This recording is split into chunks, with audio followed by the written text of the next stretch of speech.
Well, good evening, barflies and lounge lizards, and welcome to Late Night Video.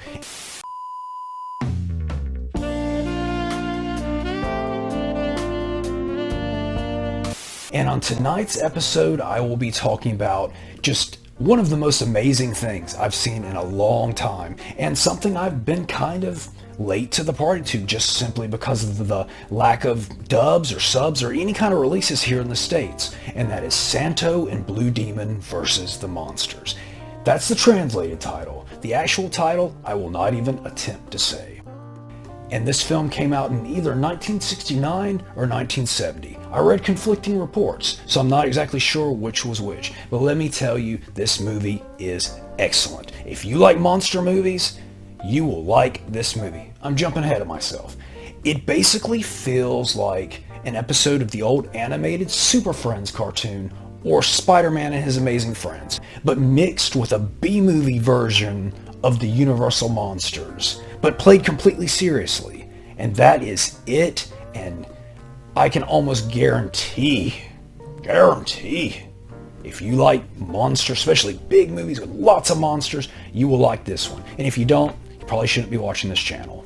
Santo and Blue Demon versus the Monsters tells the story of a resurrected Frankenstein-esque character. He's not actually Frankenstein, but kind of Frankenstein, who Santo had apparently killed. I don't know if that happened in an earlier film, how much continuity runs between the massive amounts of Santo movies, or if it was just something that happened off camera. Either way, he's back and he wants revenge. So using a clone of Blue Demon, who is a fellow luchador like Santo, and an Universal-esque monsters, he sets out for his revenge.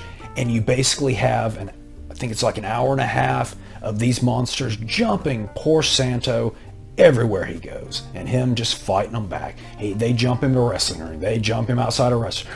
I mean, they just will not give the poor guy a break. The characters. First and foremost, we have Santo, which is kind of a cultural phenomenon in Mexico, and it surprises me that his cultural phenomenon-iness has never really reached in the States what it should have, because he's done tons and tons of movies, and he's actually became kind of a folk hero in Mexico, like almost a household name, if not a household name. If anybody's watching this that lives in Mexico, let me know. Is he a household name? Not. He should be. And then of course, he's the hero of the picture, and he never takes off his mask. The whole time, he's at home wearing his mask. On date night, going to dinner, he's wearing that mask. Watching a weird musical number, he's wearing the mask. And then the next character, his buddy, I don't know if I'd say a sidekick, but his friend, Blue Demon, another luchador, who's actually a good guy in the movie, but he's cloned. So it's the clone that is evil. So most of the movie he is fighting a Blue Demon, but it's not the Blue Demon. And that's not a spoiler, because you find out immediately the Dr. Frankenstein-y guy, I think it was Dr. Halder, kidnaps Blue Demon and clones him. And then we have, as I said, Dr. Halder. And then there is the monsters. And that gives me my segue into effects. Just excellent. Lost in Space-esque. I mean, it looks like 60s kind of monsters. You have a vampire with big, awesome pointy ears. A Frankenstein's monster who looks a lot like the Universal Frankenstein's monster, but he has a mustache. Come on, Frankenstein's monster with a mustache. If that didn't sell you to watch this movie, again, you probably shouldn't be watching this channel. There's a werewolf, there's a cool looking mummy, there's zombies, and one of the most interesting, especially for myself, is there is a creature from the Black Lagoon-esque monster. Sorry, my chair squeaked. A creature from the Black Lagoon-esque monster. But he's a Cyclops, so it's a mixture of, I think, the Ray Harryhausen Cyclops with the creature from the Black Lagoon. How can you go wrong there? Wacky. Is it wacky? Yeah, a little bit.